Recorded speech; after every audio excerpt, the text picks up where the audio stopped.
Hello guys, welcome back to the channel. In today's video, I'm going to show you how to get Lyrebird in Garden game Roblox Easter update. Okay, let's get into it guys.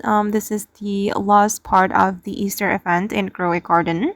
And there's an event called the Easter training event. And if you want to get the Lyrebird, you need to join this event. And you need to create a team because you can only get the Lyrebird with your team. This is team reward guys.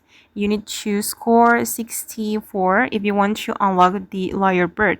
And the team rewards will arrive in the next update.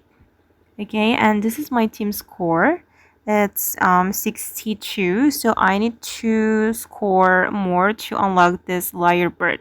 And I'm still working on it guys. And to increase your score, you need to complete the quest that you get here.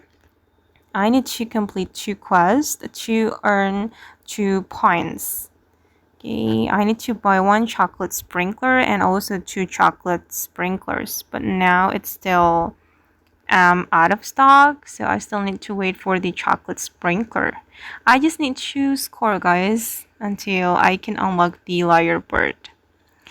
Okay guys, and that's how you can get the Lyrebird in Garden game Roblox in Easter update. I hope this video will be useful for you. Thank you so much for watching and bye.